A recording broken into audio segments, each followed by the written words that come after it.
In the name of the Father, and of the Son, and of the Holy Spirit. Amen. O Heavenly King, the Comforter, the Spirit of Truth, Lord, ever present, fill us all things, treasure good things, and giver of life, and dwell in us and cleanse fall and purity, and save our souls, O good one. Okay. So, it was 2 weeks was the last time we met? I think so. About 2 weeks. Can't get you good? No, it's fine. Yeah. Okay. So it's talking about idolatry, talking about idols.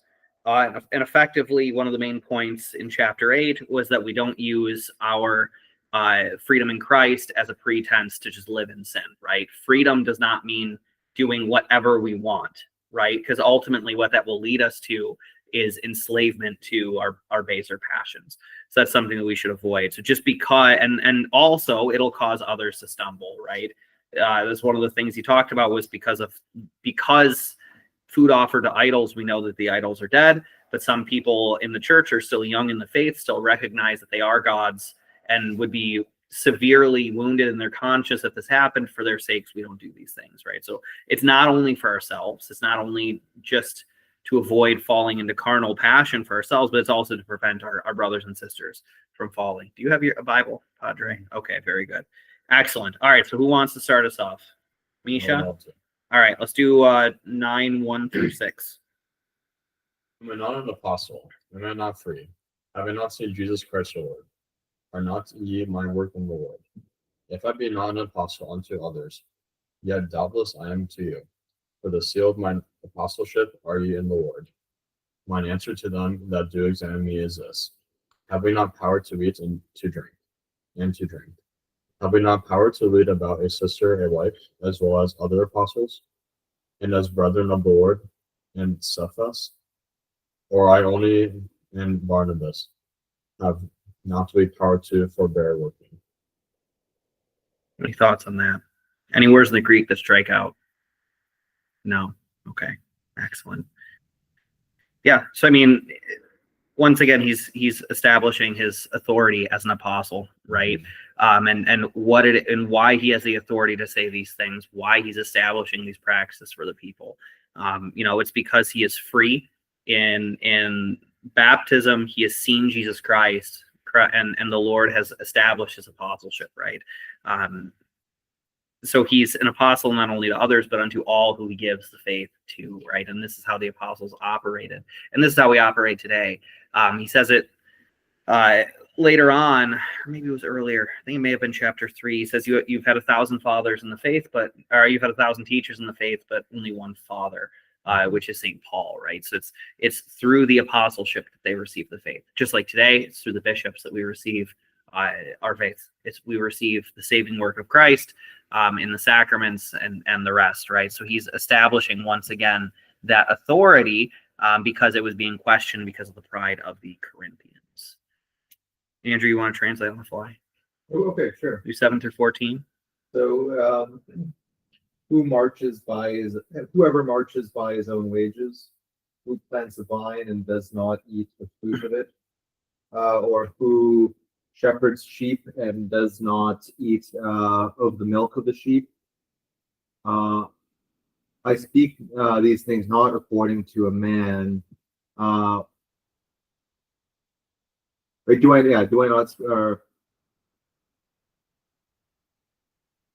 not say these things according to a man, or does the law not say these things? For it is written in the law of Moses.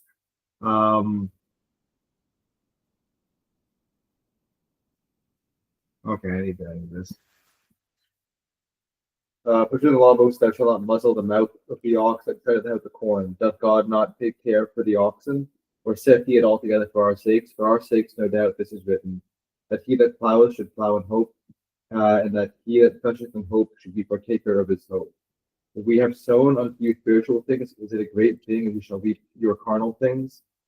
If others be partakers of this power over you, are not we rather? Nevertheless, we have not used this power, but suffer all things lest we should hinder the gospel of Christ.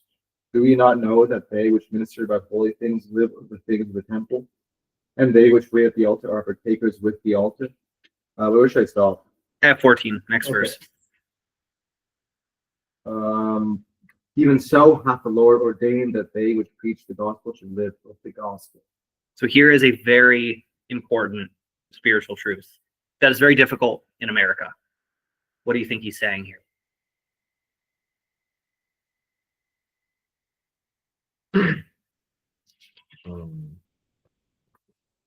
Well, it sounds like verse 14. Don't be a hypocrite.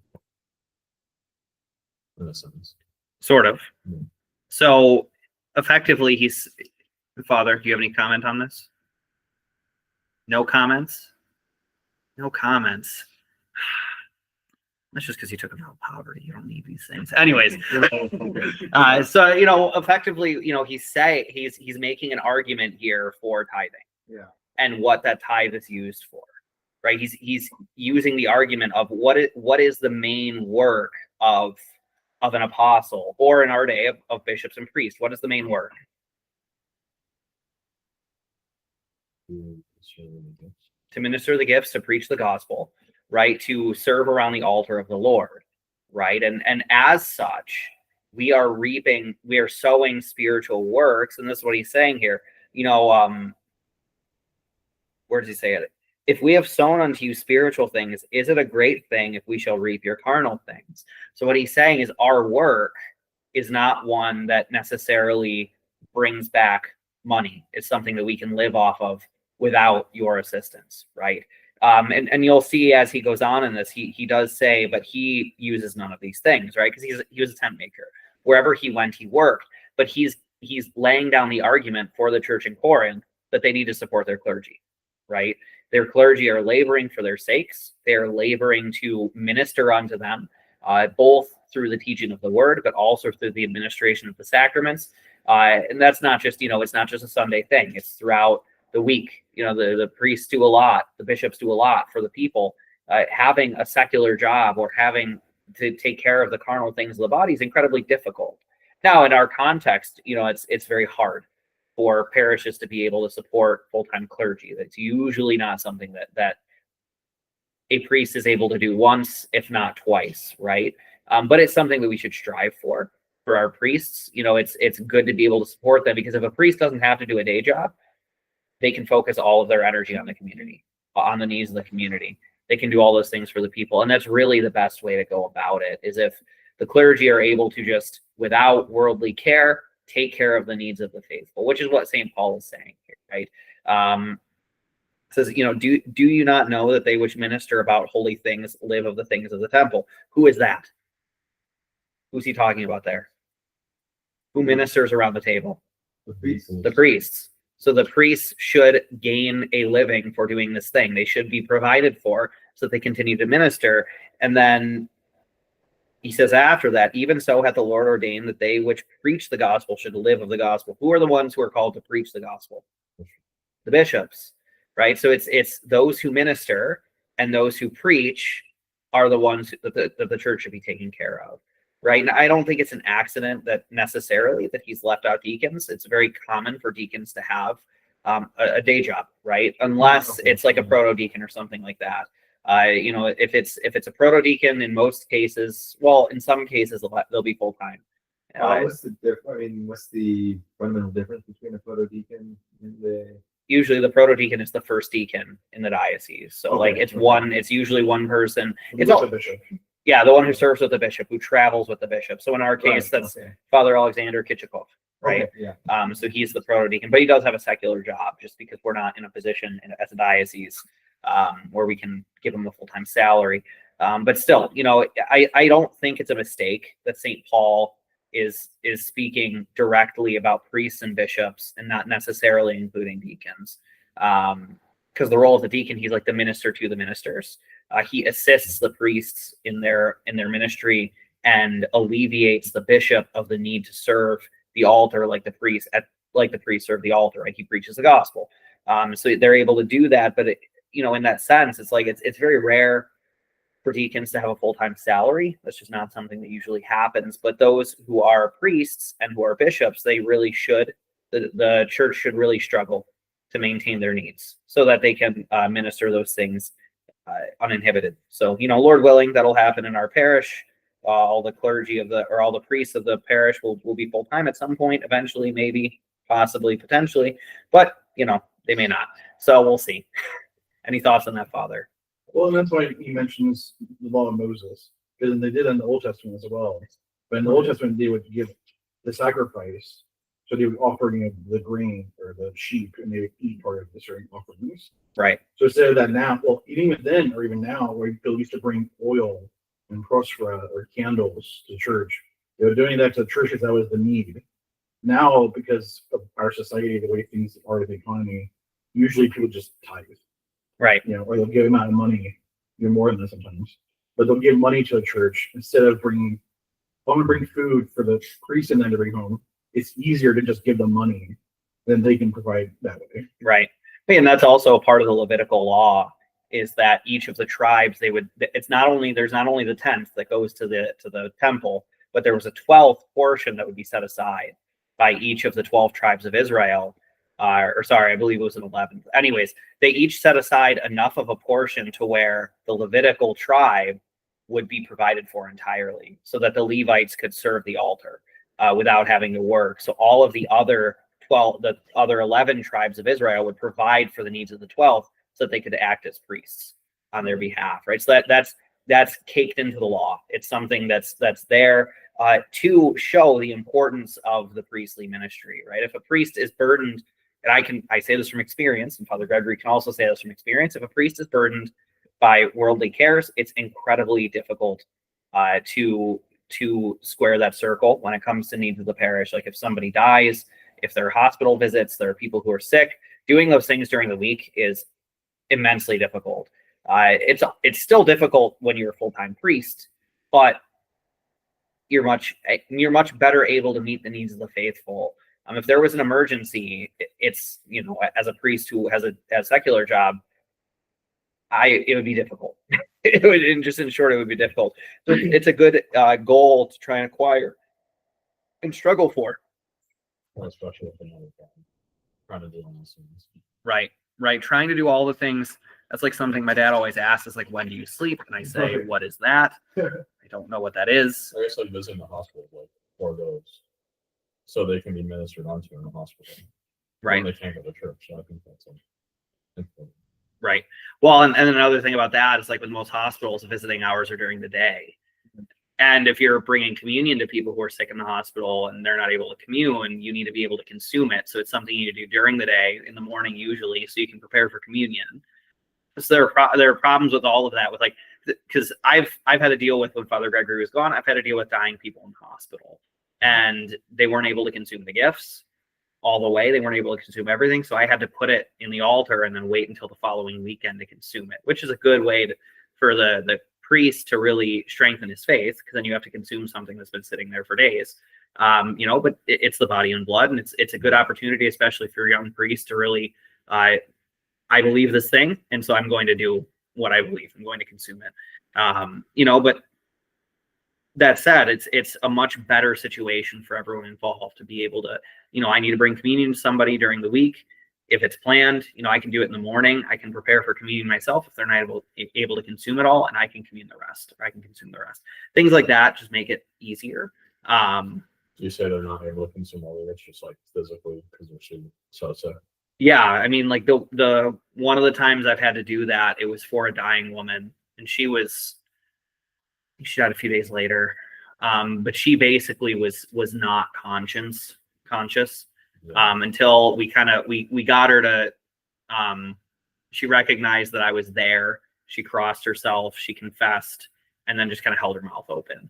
So that was all she was able to do. She didn't open her eyes. She was not in a position where she was mostly unaware until she started confessing. And then it was like, okay, then she kind of locked in, which is another good reason to like memorize your prayers and to be in church a lot, because there will come a time in which you're just not going to have the ability to do these things. You're not going to be in a position where you're going to have a prayer book where you're going to be able to read. All you'll have is your memory. And so if you have a habit of prayer throughout all of your life, at that time when you are, losing your mind, you're still going to be able to lock into those prayers. That's a very common thing, is people who go to church throughout all of their lives, who spend their lives in church, the moment a priest comes to visit them in the hospital, even if they've had no idea where they are, they lock into the prayers. They know where they are. They know what's going on. It's a very important thing to be able to do. Sometimes they'll even start singing with you because they just remember them so vividly. So yeah, it's the prayer books are good. It's good for us to memorize prayers. We shouldn't just be like, and that's a facet of the internet mind, is it just turns us into a reference library, not actually storing the information. We should really struggle to store it, so we have those things in our head. So when we don't have them, we can still pray them. All right, anyone else have any? Going back to verse 2, what's the meaning of saying that? Verse 2. That you are the seal of my apostleship. Seal of my apostleship are ye in the Lord. Well, we can just do what I normally do when I prepare. Because I could tell you what I think it means. But what good would that do anyone? Let's see. To see approved Orthodox study Bible. So this is the Ancient Christian Commentary. This is like a 50-some volume set that I have in my basement. You can get it. It's expensive. If you do a monthly, so there's multiple ways to get it more affordable. It's you can pay a monthly fee, and they'll send you the books. You end up getting it for like 30% off. It ends up being that way, like $1,100. Or if you know somebody who just wants it out of their basement and is willing to part with it for $150, and like in my case, then you get it for really good. Yeah, it was excellent. That doesn't happen often. The guy was like, "Do you want it?" And I was like, "Yeah, I'll take it." Anyways, all right, St. John Chrysostom. He said, once again, Paul makes his point by concession, for the whole world had him as his apostle. Then the Ambrosiator, which was written by St. Ambrose, says, those Jewish believers who nevertheless continued to observe the law of Moses denied that Paul was an apostle because he taught that it was no longer necessary to be circumcised or to observe the Sabbath. Even the other apostles thought that he was teaching something different because of this, and they denied that he was an apostle. So this is like before the Council of Jerusalem, right? But to the Corinthians, Paul was an apostle because they had seen the signs of God's power in him. So it seems from at least those two, it's the fact that they are the fruit of his labors. They've received the faith from him. They're living a Christian life. That to him is like there's evidence of his apostleship in that he has bequeathed the gospel to. So it's sealed in the sense of the thing that shows the document is genuine, kind of, right? Yeah. The later, First also says, "The seal of my apostleship are you," i.e., it's proof. Okay. Should anyone moreover desire to learn whence I'm an apostle, you are the persons who I bring forward. For all the signs of an apostle have I set among you, and not one have I failed you. And he mentions the signs of the apostle that I wrote among you, and all patience by signs and wonders and mighty works. And he goes on.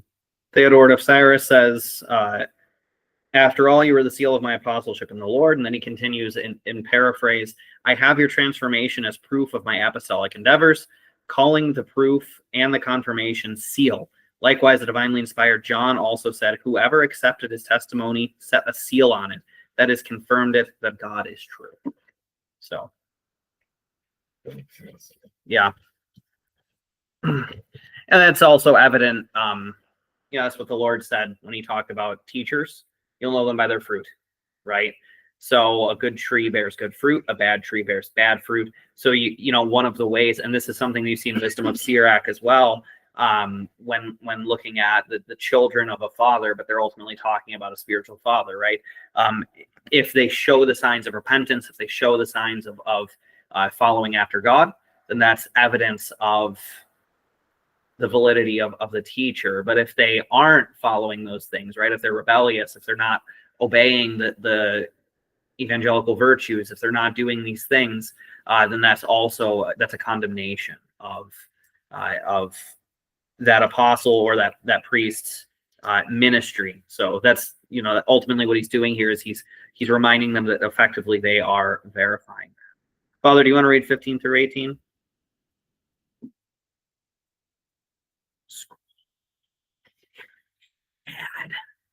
But I have you done of these things. Neither have I written these things that should be so done unto me. Were it better for me to die than that any man should make my glory void. For though I preach the gospel, I have nothing to glory of, for necessity is laid upon me. Yea, woe is unto me if I preach not the gospel. For I do this thing willingly, I have a reward. But if against my will, a dispensation of the gospel is committed unto me. What is my reward then? Verily, that when I preach the gospel, may make the gospel praise without charge, that I've used not my power in the gospel. So here, anyone have any thoughts on that? He really just explaining why he himself does not make use of that right. Right, right. So he's explaining why he doesn't accept that money, why he thinks it should be done for the Church of Corinth, for their clergy, but not for himself. And ultimately, that's further validating his apostleship, right? It's he's doing this for the sake of the gospel, and he uses working of his own hands to just further confirm that what he's saying is true. He's not, as we would say in our contemporary day and age, he's not a grifter. He's not just like saying something that sounds good just to make money. He's denying their money and struggling in that way, right? And that's also a good sign of a good preacher, right? We should, of course, try and support our clergy if we can. But if a cleric starts not helping you because you're not paying them, that's bad. That's a red flag, right? Most clergy are like, they're going to do what they need to do to meet your needs. If they're a good priest, if they're a good bishop, they're not going to ask you for money. And very often, if you ask how much do I owe you or something like that, they're going to get incredibly uncomfortable and may never actually give you an answer and may never accept your money. So that's just the way it is, right? But if you're having like, I'm not going to baptize you or something until you give me like $5,000, right? Or you start giving like a flat rate. I've had people ask me like, what is the going rate for baptism, or what's the going rate for funerals? And I'm like, I don't know how to answer that question. Historically, has that happened at times in the Orthodox Church? Well, I mean, there are canons against it, which means yes. Because in the Catholic Church, there's definitely Right. They're very common. right. There are canons against simony. Right. And those are apostolic canons, which means it was happening at the time of the apostles, right? I mean, it's called After Simon Magus, but Right. but I'm sure as well it was also because not only was it or money for ordination, it was also talks about there. I believe it's 2 or 3 canons. I can't remember off the top of my head, but there's more than one, and the other ones talk about as well. You can't charge money for baptism or for the Eucharist or things like that. You just can't do that. So not only with Simon Magus was it trying to pay money to get ordained, but also you shouldn't be charging. You shouldn't have like a flat rate for your services. That's just a no-go. That's a bad move. That's a major party foul. So that's not something that we should do. Well, there are parishes that have like almost like a bulletin board, and it'll say like baptism 300. Oh, really? This, whatever. But generally, it's like that's like they've been asked so many times that they'll do that as a suggestion. It's not like a mandatory, but it's a little sketchy, but Yeah. a little weird. But they're not demanding that of people. They're like enough people, because enough Slavic people usually will ask, be like demand to know how much for. They won't let you go until you do something. Yeah, they won't let you go until you give them a number, and at that point, there's a difference between demanding money for doing something, and if somebody wants to give you money, maybe you have a number in mind. But I'll usually say like, well, this is how much I've gotten for this in the past. Right. $5 million. No. It also But, depends on what they're doing. right. If you're making the priest like go 6-hour drive to your house, you do good to pay for gas. Yeah. Like it's like at least recompense. Or like for house blessings, don't pay. I mean, you can pay the priest if you really want to, but give him a meal. Especially Right. since in most cases the priest is traveling to your house at night on a weekday. He's not getting give him some food. That's a good way to repay your priest. So there are ways to do it where you don't. But anyways, and ultimately, St. Paul is saying that he turned these things down as a seal of, or once again as validating his apostleship. Okay, I will read 19 through 23. For though I be free from all men, yet have I made myself servant unto all, that I might gain the more. And unto the Jews I became as a Jew, that I might gain the Jews. To them that are under the law, as under the law, that I might gain them that are under the law, To them that are without the law, as without law, being not without law to God, but under the law to Christ, that I might gain them that are without law. To the weak became I as weak, that I might gain the weak. I am made all things to all men, that I might by all means save some. And this I do for the gospel's sake, that I might be partaker thereof with you. And this is a really good icon of how a pastor is to behave, right? A pastor shouldn't be rigid and inflexible and unforgiving and saying this is a standard that everyone has to follow, right? Different people are coming to the church from different points of life, different spiritual states, different whatever, right? And we need to, and a good pastor is going to handle that person and meet the needs where they're at, right? So like, for example, somebody who's coming to the church who's been Orthodox all of their life and has been raised in an ascetic kind of setting, like the family fasts a lot or something. That person is going to be expected to fast much more. And perhaps the priest will let in that kind of pull the curtain back a little bit and show their own ascetic struggles to that person so that they can see. But then for those who have never fasted or who have never had any life of prayer, then the priest is going to open up to them perhaps about their own struggles with prayer, or just you're not going to say like if you're not praying 5 hours a day, you're going to hell or something like that. It's like, and I'm sure you'll find this, if you talk to Father Gregory or you talk to any other priest worth his salt, they're not gonna give one fixed prayer rule to everyone, and very often you're gonna find that as you progress in your life in Christ, and even seasonally, you'll get a different rule. There will be a different kind of application based on where you're at. And this is what the priest does. The priest, is desiring that everyone comes to the church, desires that everyone comes to Christ, and so he meets the people where they're at. This is the goal of the priest, and not to be fake, right? It's not like you're lying to people to get them in the doors or something like that. You're just recognizing their struggles and you're meeting them there. So it wouldn't help somebody, for example, who's struggling with despair because they're not fasting or they're not praying, to tell them that you read the Psalter once or twice a week and that you only eat 2 meals or something, or 1 meal a day.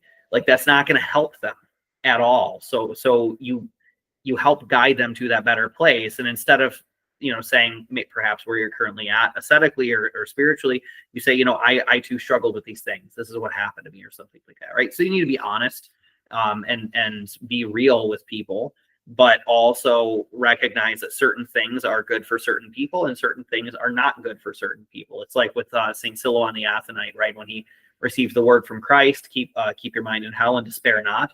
He started telling that to every monk he saw in the monastery. And do you know what happened? They all fell into despair. or was it? Yeah, that was St. Silouan. And then he met another monastic who basically said, that word was for you. It's like, don't tell that to everyone or present it to others in a means that won't get them to fall into despair, which is important, right? So St. Paul here is giving a good means to be able to guide people from where they're at to what is better. And that's the goal of priests is we meet people where they're at. We won't condemn them. We won't yell at them. We won't get mad at them. I'm not going to, like, if somebody comes into the church, for example, like completely dressed immodestly, if it's their first time there, if we were to yell at that person and get mad at them because they're not dressed like the person who's been going into church all of their life, what's that going to do? Oh, it'll do something. Make them not come back. It'll make them not come back. You're going to be casting that person out of the church, right? And even dealing with people, I mean, not even in the church, let's say online, you're dealing with, there's just somebody saying something crazy on the internet, right? Or something like that. It's not going to do anybody good to just start yelling at that person or mocking them or treating them uncharitably. We need to meet people where they're at, praise what is good and try and guide them into the better. So like if we're dialoguing, for example, talking with people who aren't Orthodox, who are trying to talk about religion and perhaps what they're saying is just completely bonkers, you latch onto the thing that's good, you hold on to that, and you try and work them towards what's a little bit better, right? So for some people, all it is at least you believe in God. Thank God we can start with that, right? That's like what you see with St. Paul when he preaches to the Athenians at the Decapolis, right? It's or at the what's it called? The Areopagus. Areopagus. The Areopagus, the Decapolis, the 10 cities. Yes, the Areopagus for their polytheism. He recognizes that there's a lot of altars here, which means you're religious. That's a good thing. And then he says there's one altar that was to the unknown God. He could say you're so stupid, you're worshiping gods you don't know. Like he could do that. And then he would successfully turn everyone off. But instead he says it's good that you're religious. It's good that you're trying to believe in God. It's good that you are willing to worship a God you don't know. I know that God. Here he is, right? So at no point does he condemn them or tell them you're going to go to hell because you're believing all this stuff, or you're stupid, or you're an idiot, or anything like that. It's just he encourages their belief and leads them into what's better. And it's the same thing with this, right? You're encouraging what's good and where people are at spiritually, and guiding them in, because the goal is to bring everyone to Christ. Does that make sense? I Okay. think that's good, not just for like priests, obviously, but for like people living in the world. Right. Yeah. This isn't just a maxim or a rule for clergy. This is just how we should interact with people in general, right? I mean, it's not a virtue to be insufferable. That's not a virtue. Being mean and argumentative and combative and just in general a problem person is not insufferable. I think we talked about that at the beginning of this Bible study, like just going around and just being a complete jerk to people because they're not Orthodox is not a virtue. Unfortunately, some people think that's a virtue, and that shouldn't be the case. But just it is not a virtue to be an insufferable, just miserable person who's just yelling at people all the time. It just doesn't work. It's not okay, and that should be avoided. Misha, you want to finish this out in this chapter? Yes. Know ye not that they which run in a race run all, for one receiveth the prize. So run that ye may obtain. And every man that striveth for the mastery is temperate in all things. Now they do it to obtain a corruptible crown, but we an incorruptible. I therefore shall run, not as uncertainly. So fight I, not as one that beateth the air, but I keep under my body and bring it into subjection, lest that by any means, when I have preached to others, I myself should be a castaway. A very, very important, kind of very short summation of the spiritual life, right? So we run a race. Very often the races at the time are not short. They were long, requires endurance, requires a lot of time, requires being able to pace yourself, being able to just continuously move forward at a decent speed. In order to do that, that's verse 24, right? In order to do that, you have to be temperate in all things. You have to monitor what comes into your body. You have to monitor that energy exertion. You have to monitor all these things. You have to just be aware of what's happening, not just burn yourself up. Not, this like you don't pull a Michael Scott in The Office in the rabies fun run. Have you guys seen that episode? Like they do a 5K and eats an entire plate of fettuccine Alfredo and just doesn't finish a 5K. like they're just, there are things you don't do if you're going to actually, like, you have to prepare, you have to struggle in that way. You don't eat the spiritual equivalent of an entire platter of fettuccine Alfredo. But also in the spiritual life, it's not a good idea to eat an entire platter of fettuccine Alfredo. Like that's just going to be gluttony for no matter who you are. So they're just so we need to be temperate, right? In this spiritual race, every man that strives is going for a crown. Ours is incorruptible, right? And it's only the one who wins who gets it. Now, in our case, it's not like there's only one winner, but many will strive, but those who are intemperate will not make it. They're not going to finish the race, right? If they're not taking care of themselves. And so he ends this with a very important word, which is, but I keep under my body and bring it into subjection, lest that by any means, when I have preached to others, I myself should be a castaway. So the cleric needs to attend to himself, needs to, and this is also true of laymen. If we're going to preach the gospel to others, if we're going to share our faith, if we're not living a life that's in accordance with that, what good is that to anyone, right? We try to bring others to the faith while we ourselves are perishing, while we ourselves are falling away. It's dangerous. It's not a good idea. We shouldn't do it. It's just not a good idea. Man, that cat is really trying to get to the gospel book. Yeah. Right. So we need to not only worry about preaching the gospel or sharing the faith, but also living a life that's in accordance with that faith. Right. Because that's ultimately the reality is what we do is an extension of and directly generated by our faith.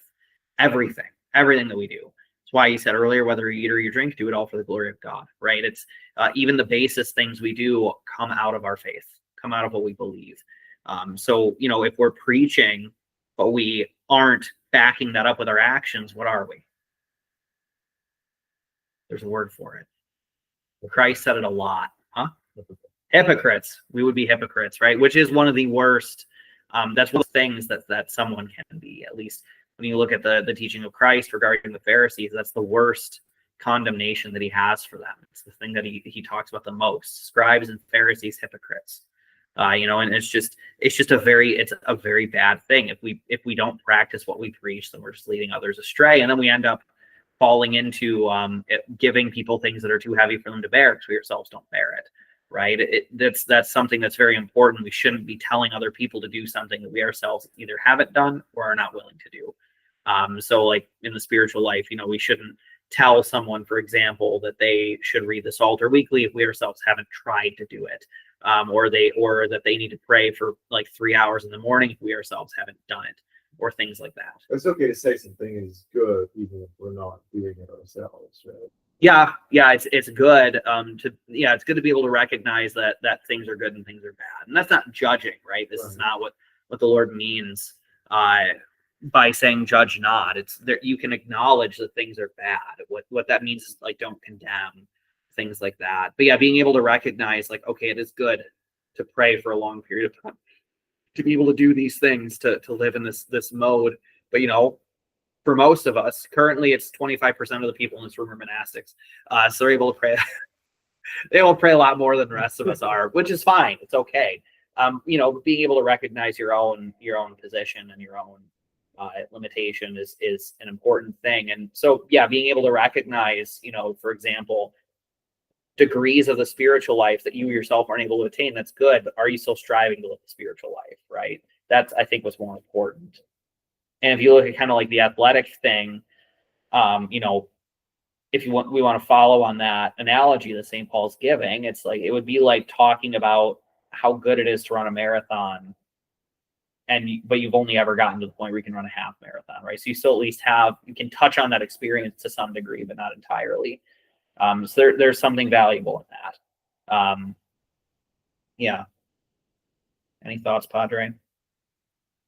No. Okay, so we are at a potential crossroads. So chapters 10 and 11 are very intimately connected. We're moving into a different section here. So all that we've gone to before, as we talked about, this book is effectively separate, or this letter is separated into 3 parts: the introduction, the admonitions, and then the moral admonitions and liturgical admonitions. We're getting into the liturgical section. So in chapters 10 and 11 deal with, and 12 deal with basically how not to serve the liturgy. These are the things that you're doing that are raising issues that are problematic. So we could, it's 7:45. I think it would be difficult for us to make it through chapter 10 at this point without it getting into pretty late. We could hold this off until next week and try and tackle 10 and 11 at the same time. What do you think about that? I'm fine either way. Okay. Padre, what are your thoughts? Okay, well, you're going to be here next week for this too. You've now been volunteer. You're here once. You're coming in online. We're doing it live. Doing it live. Okay, so I think that'd probably be best is to stop here and then that way I can also, because there's a lot especially in chapter 10, they're just so, there's a lot there.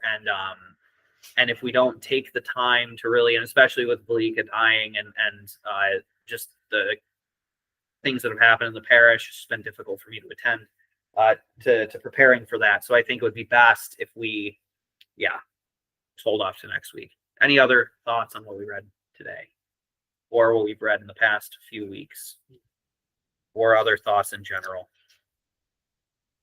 Elizabeth has said nothing so far. Hello, Hello, you are there. I am. Okay, very good. I have a question based Yes. on what you were talking about, or we were talking about, how we should be careful with what we say to others, either like condemning them because they're not practicing maybe they're not praying well or whatever. I have an instance that I would like your comment on.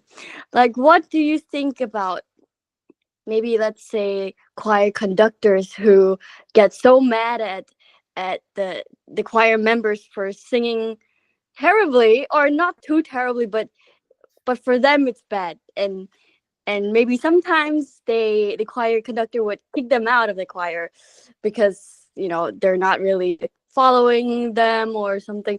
What are your thoughts on this kind of strict, I guess, behavior from the choir conductors? Like, why are you talking about? No, nothing personal. You're Just calling Misha out, comment. man. He's sitting right there. How do you feel about that, Misha? Terrible. No, I think I think it's important for choir directors to have standards and to be able to communicate those standards. And if there is somebody singing in the choir who is not reaching those standards for whatever reason, it does need to be dealt with. What I'm not saying is there are times in which we do need to take a harsher tone, right? Or we do need to be a bit more forceful in our discipline. This is like something that it says in Proverbs, right? If you spare your child the rod, you'll cast their soul in hell. So there are times in parenting even where we need to be very forceful with our children. But that's all done out of love. So I think at least in our parish, our choir directors, except for Misha, we're going to exclude him from this. They love the people. Sorry, Misha. You do love the people. It's true, I know. But it comes out of a love for Christ and a love for honoring Christ with our words. So I think in most circumstances, that is the case. If it's not the case, then that would be something that the priest would deal with. We would have a discussion with the choir director. I see. Okay. Yeah. I would have thought that when there's a job to do that imposes certain, constraints on how lenient one can be. Like, it's important to do the job, whatever it may be. Right. And Right. Well, it's like at the church, all the more so. Right. Exactly. Yeah, exactly. Well, and that's something that we can look back to our beloved Vladika, may his memory be eternal. We can look back to him. He was very exacting in how to serve the services. And he was if there was anything going wrong, he would tell you. He may not say it forcefully, but sometimes he said these things forcefully. But he was very quick, and it was always done out of love for Christ and a desire to serve. Because one of the things about serving in church is like, this is the center of our lives in Christ is around the altar. So how we serve around the altar, if we're serving around the altar well, the rest of our ministry, whether it be a lay ministry or a clerical ministry, is going to be reflective of that. But if we're negligent, if we're not doing these things to the highest degree possible or striving for the excellence that we should be striving for, then that's a problem. And sometimes that does need a forceful correction. Sometimes it just needs a little nudge. Sometimes it needs just a little, okay, if it's in the choir, you're dragging or you're sharp or whatever, or you belong in the altar, go in there. That's how I started in the altar. It's like, don't sing here, which is fine. But or whenever I show up on Bright Sunday, or on Pascha for the Agape Vespers, I'll usually sing in the choir, and I'm very quickly told to leave. They're like, "We love you, but you belong in there," and I'm like, "Yeah, I know." I like it when you say. I know, but especially on Pascha, you all have been practicing for so long for these things, and it has such a high degree of skill, and I just love to come in and just throw a bomb in all of it and be like, I don't know what I'm doing, but I'm going to do it as best as I can, As loud as it can. as loud as I can. And but thankfully, I mean, it does help. At least with our choir directors, when they have yelled at me on Pascha at the Agape Vespers, they tell me what I'm doing wrong and then help me to correct it later, which is fine. It's just in that moment, there's not time to correct it. It's like, you just go, go to where you belong, and which I'm happy to do. And so basically, Elizabeth, there's a time and a place. I mean, there's canons regarding that in regards to how clergy are supposed to correct. So one of the things, right, we can't strike people in confession, or we can't as much as sometimes we want to, physically hit the people. You can't, strike people in the altar. If someone's doing something wrong, you can't just like smack them in the face. And those canons are written because no, I'm not going to answer that. It's actually at once. I have a friend who's in California, and he told a story. He went to the cathedral for St. John's Day, and Vladika Peter was there. And his friend who came in, they were just lay people. His friend who came in was wearing a baseball hat, and Vladika Peter saw but couldn't reach him from the cathedra with just his hand. So he took his staff and just popped his hat off. But he didn't whack him. He didn't whack him, but he reached over like 3 or 4 people and managed to like get the hat off. And it was just it's multi-use. That's right. It's a shepherd hook. He's guiding him into the better things. So it's So at some point, some priest was smacking somebody in confession. Yes, they thought it would be a good idea to smack some sense into him, which is just not a good idea. Any thought on that, Father?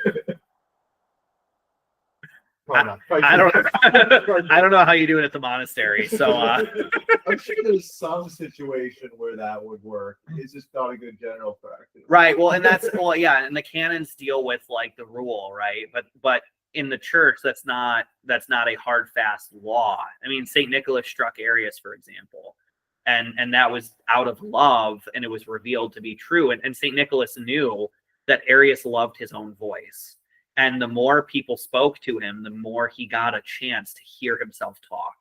And St. Nicholas recognized that talking to him wasn't going to help. He needed this is something that's actually in his life, which is why like all those memes that you see on St. Nicholas Day of like, go strike a heretic or something, it just drives me insane, because it's like it completely misses the point. And then people also use St. Nicholas's story to justify treating heretics badly. It's like, no, St. Nicholas loved Arius. He desired for him to be a Christian, but he also recognized that in that moment, literally his only possible option would be to smack sense into him. And if that didn't work, there was no hope. And so he struck him in the face to get him to stop talking, but then he kept going. And so St. Nicholas stopped. So, it's one of those things where it's like, it was done entirely out of love. But of course, there are canons that prevent these things, because it's just not a good idea to do it as a general. That was a very unique moment. Very unique moment. Look like you want to say something. Well, especially the general practice is the priest is supposed to be an icon of Christ to these people. So if someone's telling you their deepest, darkest secrets, and then you smack them, they're thinking, well, this is what Christ thinks of me. Right. Is that basically he refuses my repentance and turns this whole down the rabbit hole situation. So it's like, okay, the general principle is none of that to get any sort of hint of ill will towards Christ, except you repent. Right. Right. Yeah. And we don't have any ill will. Don't have any ill will in those things. It's sometimes we have ill will, but we shouldn't. Well, yes, ideally we have no ill will, but priests are sinners, so it happens sometimes. Some priests are sinners. Father Alexei's fine, but yeah. But anyways, okay. Any other questions, Elizabeth, or any other questions? Anyone here? Father Alexei, do you have any questions? Elizabeth, you're missing our special guest. As my godfather is with us today. I know. He is a monk in Virginia. He was ordained by Vladika Peter, so he and I are going to drive to Chicago for the funeral together. So making a stop here, and then we're going to take a trip. So any questions? I'm good. Thank you. Okay. I All hope right. I hope to meet him next week. Well, are you going to be here on Sunday? Oh, not sure yet. Okay. Well, if you are, he'll be here. If not, he's not. He's going to go back to Virginia on Monday. So he's probably not actually going to be here on next Thursday. But unless I sabotage his flight, which would be great. Anyway, Change this phone. yeah, change his flight. Oh no, my car broke down for real. Okay, so let's all pray. It's entirely likely. It is truly me to bless you, the Theotokos, ever blessed and most blameless, the Mother of our God, and honorable, and the Seraphim, and beyond, remember glorious, and the Seraphim without corruption, give us birth without the word, the very Theotokos, see that we magnify. All right, so next week we will shift into the talk on liturgics, which is exciting. Wonderful. Recording here.